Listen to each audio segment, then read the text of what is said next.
All right, Shalom. Shalom. First and foremost, I want to give all praise, all honor, and all glory to Yahweh, Bahashem, Yahushai, Bahashem Rachakodash. That is the true name of the Heavenly Father through the only begotten Son. I would like to give double honors to my elders and apostles of Great Millstone that do well. And I'd like to say peace and salutations to the Lord's elect, the hopeful elect, and the 1/3. And Lord's will, this video, this epistle will be edifying, exhorting, and comforting to the sincere sheep of Yahweh, Bahashem, Yahushai, Bahashem Rachakodash. All right. And as the title reads, they want the birthright. All right. And I was just what led me to this to watching this video was Elder Gabar and Elder Apostle Aramlab. They did a response, and I had saw that vocab was using Ephesians the 2nd chapter. And let me share my screen real quick. Let me share my screen. So, well, actually, let's go like this. All right, let me share my screen. So I was actually checking this out right here, and it says Ephesians 2 Hebrew Israelite kryptonite. All right, and which is funny because kryptonite comes from the storyline of Superman, which his real name is Kal-El. All right, all power. All right, and Superman was created through the inspiration. If I'm not mistaken, I believe they used Moses. I'll have to look into it. But nevertheless, man, I'm just watching. This is gonna be a real quick video, but man, hey, brothers, we gotta truly thank Yahweh Shem Shai, because we have the birthright that Esau is fighting for. Okay, he is fighting. What a perfect picture right here. He's fighting, all right, for that birthright back. Okay, which proves you that at the end of the day, we have been chosen, all right, and we've been chosen by Yahweh Bashem Yahushai, okay, and Edom is conflicted with this, all right, and there's books on it where even Edomites have wrote in how stupidly it was for Esau to sell his birthright, but that's all prophecy, okay, because at the end of the day, remember, it's the God of Abraham, Isaac, and Jacob. So you can get your Galatians, you can go to Ephesians, but what you're going to find out, all right, at the end of the day, that this is all centered around us as Hebrew Israelites. Okay, matter of fact, let's go to John 4. Ye know not what you worship. Okay, and that's the problem. Okay, because the majority of these people, starting with Esau, have a misconception, all right, on the God of Abraham, Isaac, and Jacob, to the degree that they believe that it's their God, okay? But when you look back in history, you being the firstborn, you sold your birthright and you lost the firstborn rights, okay? Because in the scriptures, the firstborns always have a right, all right? And that's even in what you would call nature, all right, which really it's in the spirit. Any of you brothers or sisters out there that have ever had a child, there's something special about that firstborn. This is Exodus 3, not taken away from any other children. Exodus 13:1, and the Lord spake to Moses, saying, sanctify.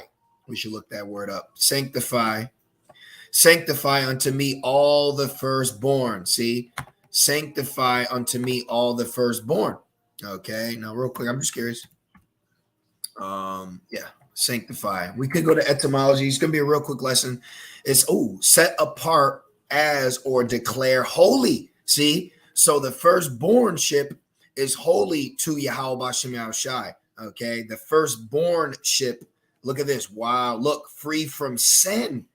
Wow, free from sin. And Jacob, through Yahushai, is free from sin now. This is why Christians think that the law is done away with. But no, what you have to understand is, that's another thing too. If a Christian ever talks about Yahushua died for their sins, not to bring it deep, but you would ask them, well, why did he die? Why did he die for sin? Like why would he had to have died? And then if they have any smarts, they'll say, well, he was the lamb. He was the lamb. And then you say, well, why is Jesus referred to as the lamb sacrifice?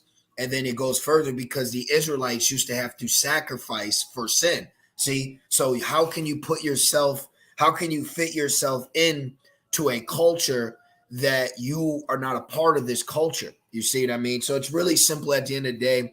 And when I was just watching the video, that's, I was praying to Yahweh Shai to give me inspiration to do a lesson. And when I saw this, man, immediately it came to me in the spirit is they want their birthright. They want their birthright. And this is the results of selling your birthright. Okay. Now look at us. When you look at Jake, you look at slums. That's the results of us disobeying our God. And this is the results of Esau Edom selling his birthright. All right. And key word, sold. He sold his birthright. We'll grab it. But going back, sanctify. All right. The firstborn means holy. So we're holy. Okay. Jacob, a plain man dwelling in tents. We are holy to Yahweh Shema Shai. Look, make legitimate, a binding, a religious sanction, free from sin, purify. So that's us. This is why we're going to be redeemed. Okay. Cleansed. Okay. Set apart. This is Jacob. Okay. And it was set up that way. It was already set up that way. Understand that was Cain and Abel. Okay. It was already set up in this fashion. So let's go back to our initial point. All right. Exodus 13:1. Sanctify unto me all the firstborn whatsoever openeth the womb among the children of Israel, both of man and of beast, it is mine. So whereof Yahweh Shema Shai's. Okay. And that's what that's why he has a spirit on him to only get Jake. He wants to take Jake from the Lord. All right. Whether he wants to sit here and agree or admit it, it doesn't matter. What we're telling you in the spirit is anybody that is leading Jake astray from their God, there's actually a penalty of that. And I'll grab it for you. Now, I'm not saying it. This is what the scriptures are saying. So you're playing a very dangerous game with the Lord's people. Sirach 17. These are the Lord's people. We're the Lord's people. We're supposed to be serving Yahweh Shema Shai. All right. So I don't know if anyone told you, but we're supposed to be serving our God. Okay. Now let me see. Is it Deuteronomy 13? I believe it is. Let's see. Yeah, let's see. It says Deuteronomy 13:1. It says, if there arise among you a prophet or a dreamer of dreams, and giveth thee a sign or a wonder, and the sign or the wonder come to pass, whereof he spake unto thee, saying, let us go after other gods. That's what Christianity is. Christianity is going after other gods. Okay. And it says, yeah, I saw that, brother. I saw that. It says, let us go after other gods, which thou hast not known. Let us serve them. This is what Christianity is. Christianity is going after another God. It tells you that there's another, I'll say it verbatim. It says another Jesus. All right. The scriptures speak about two different saviors, and the scriptures always speak about different, it talks about the gods of the nations or idols. Christianity is nothing more than an idol. Okay. The building that you are in is an idol. It's idolized. Hey, how many people in this room that vocab's talking and smoke cigarettes, but they won't smoke in there? Hey, and that's funny. That's funny. I remember in the world, I was coming out of the world, and this was, I had the zeal, but not really all the knowledge, but I knew a little more than normal. And I had the spirit on me to kind of like, come against Christians, talk to Christians, speak to Christians. And there was this church, and I would talk to them. I would go up there and talk to them. And the woman, the reason I'm saying is it'll come full circle. So in the church was going on, and she came outside to smoke a cigarette. And I said, the Most High don't want you smoking. And she looked at me like I had three heads. She said, who? See, because God's an idol to them. Okay, God's an idol to them. So is these churches. But it says, the scriptures say the Most High dwelleth not in temples made with hands. Just give me a minute.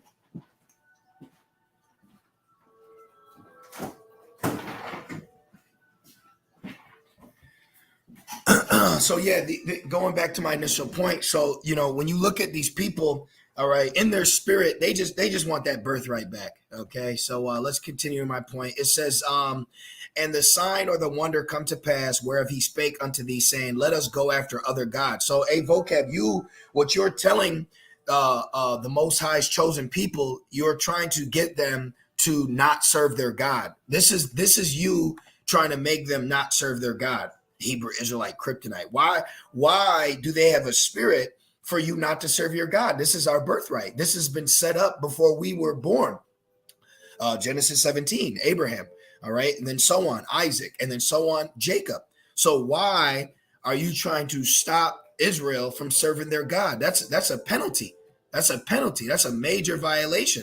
And it says, let us go after other gods which thou hast not known, and let us serve them. Right. Like trying to get you to be a Muslim, a Christian. What else is there? All types of other stuff. So that's a demon on them trying to sway you. You brothers and sisters got to understand, there are actually demons on these people that are trying and tempting you not to serve your God. Remember, when you come to serve the true power, prepare thy soul for temptation. It says, thou shalt not hearken unto the words of that prophet, or that dreamer of dreams. For the Lord your God, we have a God, okay, proveth you to know whether ye love. See, look at it. Let me read this again. Do you hear what just happened? Look at this. This is a test.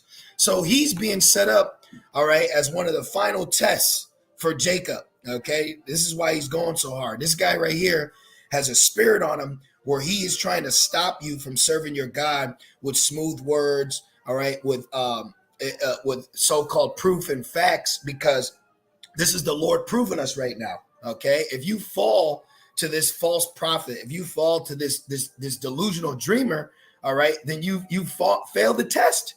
This is a test for us to prove to our God, Yahweh, Bahashim, Yahushai, that we serve and love him dearly. As it says, serve him with all your heart, right? It says, thou shalt not hearken unto the words of that prophet or that dreamer of dreams, for the Lord your God proveth you. Now, real quick, all right, I want to see what this is in a translation. So let's go to Deuteronomy 13. Let's just see this real quick.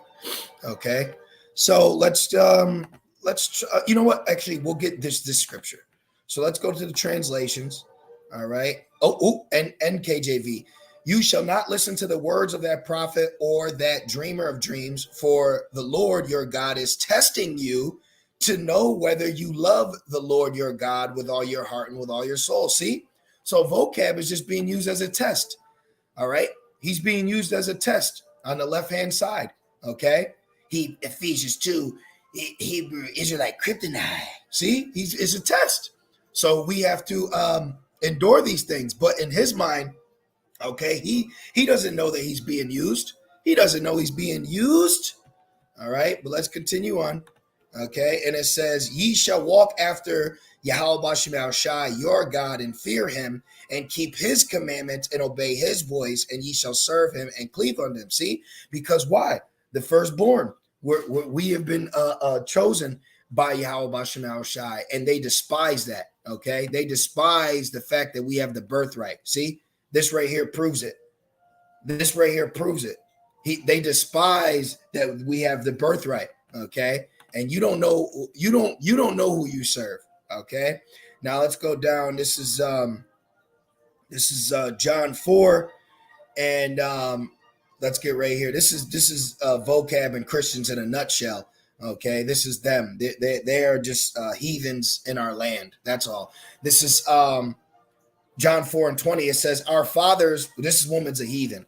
Our fathers from Samaria. You got to read, I think it's 1 Kings or 2 Kings 17. You'll see the history. All right, there was heathens put in our land, and then they started worshiping our God.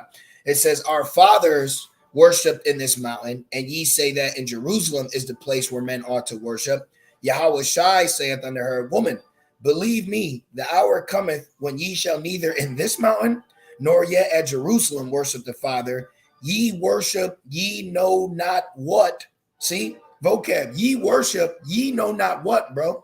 Okay, you are not of the firstborn. You want that birthright back. All right, that was sold. That's the issue right here. That's the issue that's taking place. Okay, because at the end of the day, all creation will serve Yahweh Bashim Yahushai under the rulership of the nation of Israel. Okay, all heathens will serve all Gentiles. All right, but the problem is the Esau, starting with Esau, they have the spirit where they're trying to push their way back into birthrightship. Okay, and they're trying to tuck Jake away, and the only way they'll allow Jake to worship God and Jesus is through them. All right, that's the issue. See, they don't want us to worship Yahweh Bashim Yahushai unless it's through their doctrine, because they're trying to create a narrative that fits best for them, that helps their salvation. But you don't have salvation because salvation isn't for you. Okay, now let's keep going. All right, it says ye worship ye know not what, we know what we worship, for salvation is of the Jews. Now the reason he says Jews is because at this time there was the southern kingdom in Rome, because remember the northern kingdom was scattered going back to what? The Assyrian captivity. But salvation is for who? The Israelites. All right. Look at this, NLT. You Samaritans know very little about the one you worship, while we Jews know all about him, for salvation comes through the Jews. You worship what you do not know. We worship what we worship. Excuse me. We know what we worship, for salvations for the Jews. Yeah, it's plain. It's plain. But I find it beautiful. You know, we can't sit here and get upset. You know, we have to be grateful for this edification, because through our zeal, we all would go to this avenue. Okay, we would all go this route. All right, when it comes to serving our God. Now, real quick, let's. I want to keep that one. Let's put this another Jesus. Let's see. Yeah, I knew it was 2 Corinthians. This is 2 Corinthians. I'm going to show you something. 2 Corinthians 11:4. For if he that cometh preaches another Savior, another anointed, another Jesus, right? Another deliverer, Yahushai, he delivers. See, he's preaching another Jesus. Now, Jake's zeal makes him go to this. See, he's preaching another Jesus, all right? Which that's a violation of Deuteronomy 13.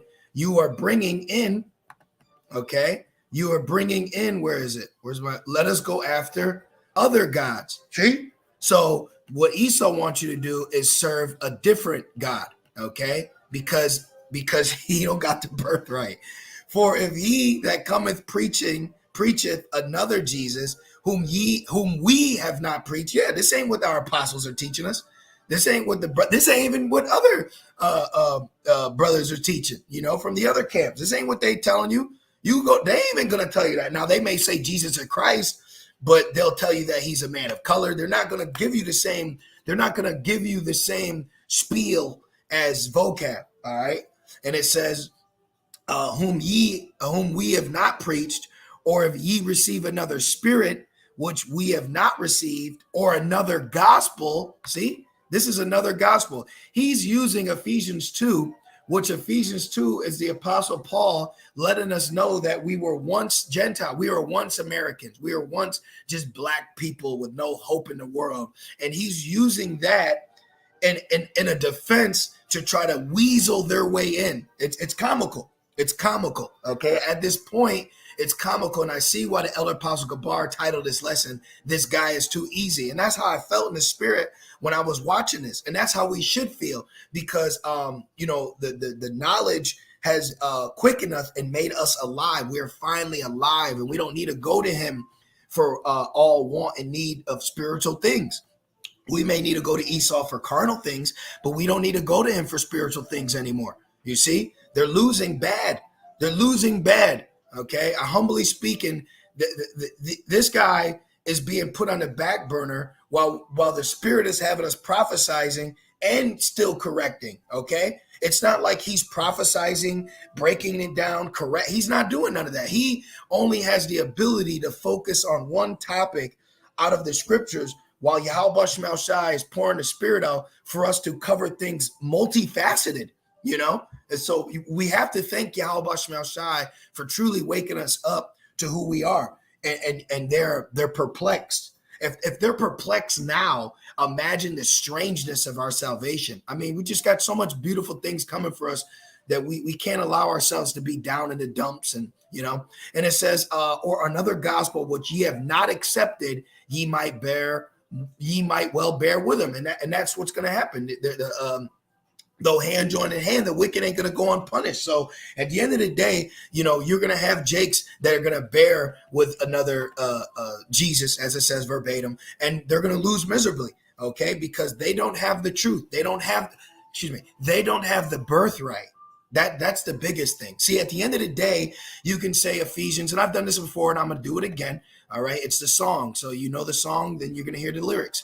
You can say Ephesians, you can say Galatians, but can you say the God of Abraham, Isaac, and Jacob? At the end of the day, I don't need to go here with you. I don't need to go there with you. If you are not of the Abraham, Isaac, and Jacob, there's nothing to talk about. Even if they say I'm of Abraham, but remember it says the seed won, okay, through Isaac and then Jacob. So if you are not of Abraham, Isaac, and Jacob, there's nothing to talk about. At the end of the day, this all goes back to the birthright. At the end of the day, it goes all the way back, and that cuts everything. There's no need. Well, look. Let me go to Ephesians 2. Listen, you can read Ephesians 2, but are you of Abraham, Isaac, and Jacob? If you're not of Abraham, Isaac, and Jacob, there's nothing for us to talk about. You see? So real quick, let's read this. Where was it? There it is. Matthew 22:32. I am the God of Abraham and the God of Isaac and the God of Jacob. God is not a God of the dead, but of the living. See, we are of what? Abraham, Isaac, and Jacob. There's nothing else to talk about. There's nothing else to talk about. And one more thing, just so I can end it, just because it's fitting, let's just read how Esau sold his birthright. Real quick. And they don't ever talk about that. Break that down. I'm actually curious. What does this mean according to the Bible? Because, also with Christianity, it's all about belief. But it's like, but there's key points that we need to understand. One, why is there judgment against certain nations? And how can you just say believing in Jesus? So what does that mean about their prophecy as that nation? So there's too many things that need to be questioned that they don't answer, which we understand now through the Spirit because it's filled with lies. So we are all familiar with this story. Okay, we're all familiar with this story.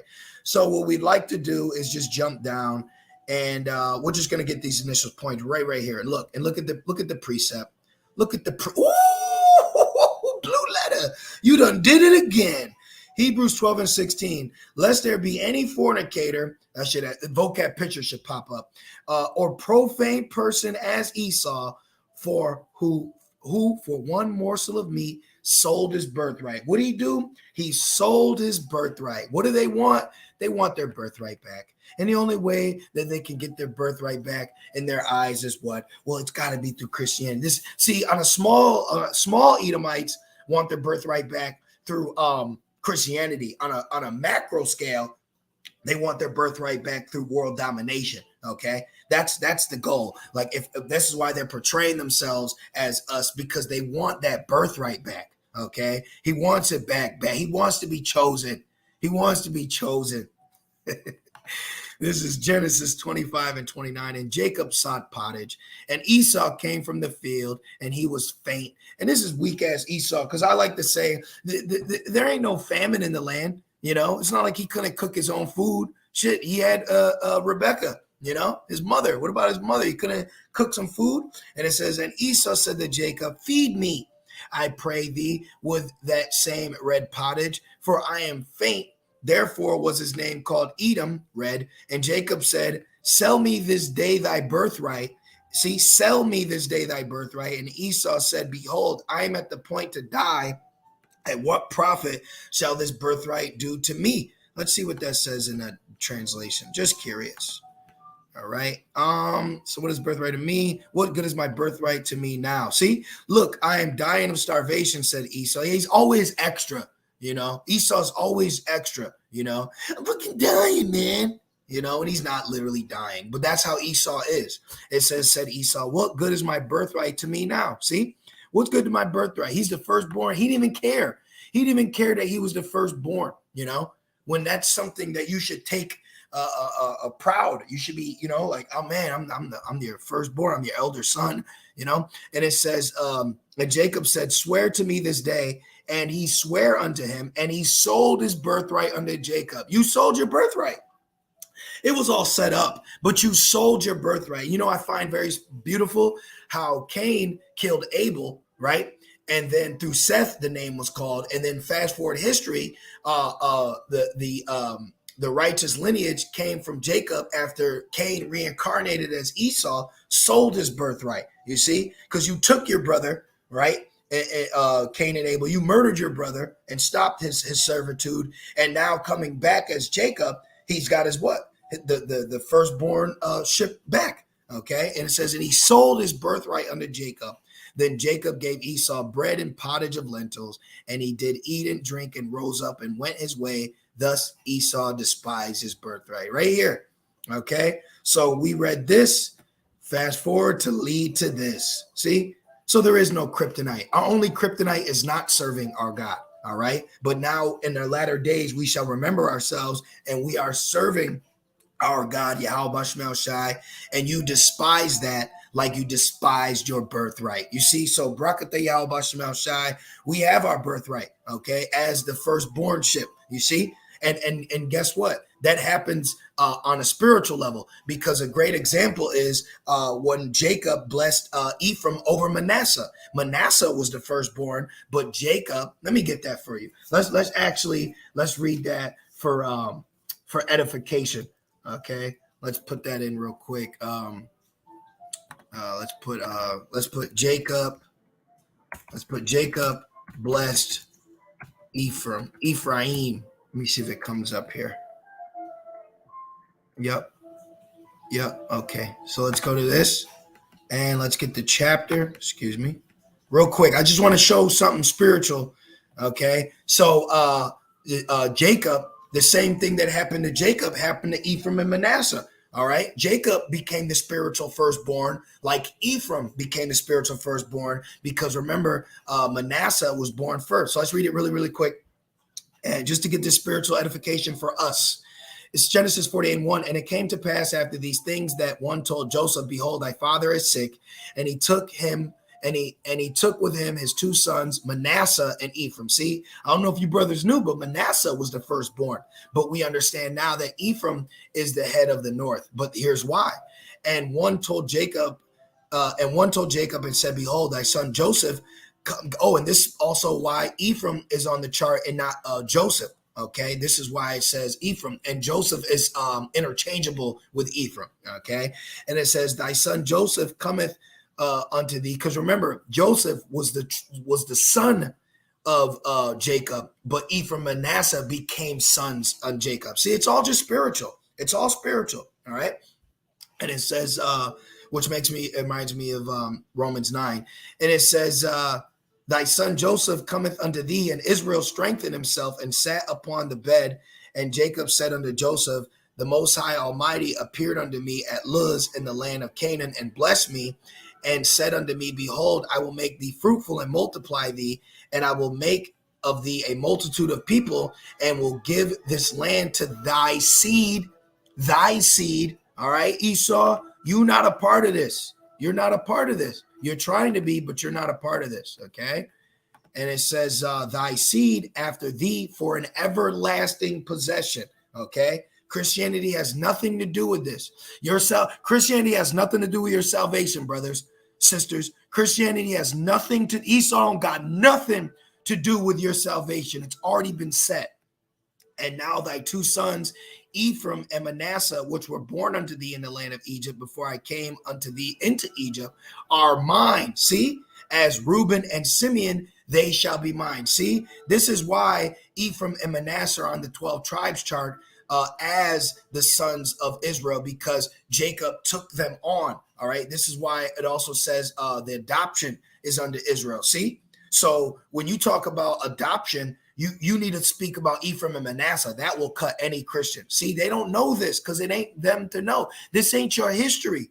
So for you brothers and sisters out there, if anybody ever asks, which they're not even that deep, but how can Ephraim and Manasseh be on the 12 tribes chart when they're not even the sons of Jacob? They're the sons of Joseph. Well, that's because Jacob, all right, according to Genesis 48:5, Jacob took them on to be his sons as Reuben and Simeon. See? They shall be mine, and thy issue which thou begettest after them shall be thine, and shall be called after the name of their brethren in their inheritance. See, it's spiritual.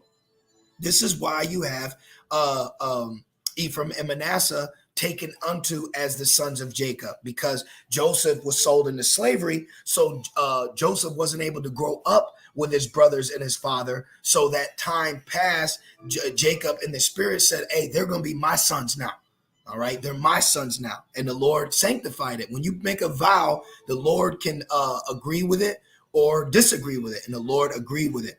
Now, let me just see real quick. Let's go right here. I just want to bring now another point. It says yep, okay. So it says 10. It says, now the eyes of Israel were dim for age, so that he could not see, and he brought them near unto him, talk about Manasseh and Ephraim, and he kissed them and embraced them.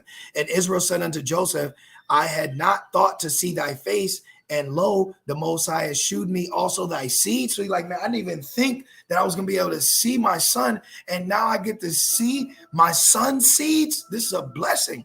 And it says, and Joseph brought them out from between his knees. So this proves they were young. They were young little boys, little lads. It says, and he bowed himself with his face to the earth. And Joseph took them both, because he's getting ready to get a blessing. Ephraim in his right hand toward Israel's left hand, and Manasseh in his left hand towards Israel's right hand. See, because Manasseh was the firstborn, and brought them near unto him. And Israel stretched out his right hand and laid it upon Ephraim's head. See, who was the younger, and his left hand on Manasseh's head, guiding his hands wittily, for Manasseh was the firstborn. And he blessed Joseph and said, Yahweh, before whom my father Abraham and Isaac did walk, the God which fed me all my life long unto this day, the angel which redeemed me from all evil, bless the lads, and let my name be named on them. This is why they're on a 12 tribes chart. And the name of my fathers Abraham and Isaac, and let them grow into a multitude in the midst of the earth. And when Joseph saw that his father laid his right hand upon the head of Ephraim, it displeased him, and he held up his father's hand to remove it from Ephraim's head unto Manasseh's head, because what? Firstborn, but you can become the firstborn in the spirit, i.e. Jacob, i.e. Ephraim. All right. And Joseph said unto his father, not so, my father, for this is the firstborn. Put thy right hand upon his head. Speaking about Manasseh. Look. And his father refused, because Jacob is the patriarch of becoming the firstborn, but not being the first to be born. See? Man, you can't stop what the Lord already created and designed from the beginning. And his father refused and said, I know it, my son. See, I know it, my son. I know it. He also shall become a people, and he also shall be great. But truly his younger brother shall be greater than he, Ephraim, and his seed shall become a multitude of nations. See, Ephraim. See? So Ephraim became the firstborn, even though he literally wasn't the firstborn. And he blessed them that day, saying, in thee shall Israel bless, saying, the Most High Yahweh make thee as Ephraim and as Manasseh. And he sat Ephraim before Manasseh. See that, brothers? So here's a spiritual example to show you how the Lord can make a firstborn, even though he's not carnally the firstborn, but it was spiritually set up for him to be the firstborn. And that's how he got the birthright, because it was set up that way. And he blessed him with the birthright and gave him the blessings, just like how Jacob got the birthright from Esau, but then Isaac blessed him as the firstborn. So the account of Ephraim and Manasseh is the same account that happened between with Jacob. Remember, where he portrayed himself as the firstborn to get the blessing, which made it solidified, even though Esau already sold his birthright. So how beautiful! It's already set. You see, so that's another good example for brothers to know how Ephraim and Manasseh is on the chart, and also to show you how you can get the firstborn right spiritually, even though carnally you may have not been the firstborn. You see, so call all y'all Bashim Shai. I pray that this was edifying to you, brothers, and you few sincere sisters. Esau wants his birthright. You can't get it. It's been sold and it's been solidified and sanctified by Yahweh Bashim Shai for who? Abraham, Isaac, and Jacob. It's not Abraham, Isaac, and Esau. It's Abraham, Isaac, and Jacob. So I pray that you brothers were comforted and exhorted and edified through the Spirit as I was. And I'd like to say, Call Halah, Yahweh, Bahashem, Yahushai, Baha, Rachak, Kodash. I would like to give double honors to my elders and apostles of Great Millstone that do well. And I'd like to say peace and salutations to the Lord's elect. With that being said, Shalom.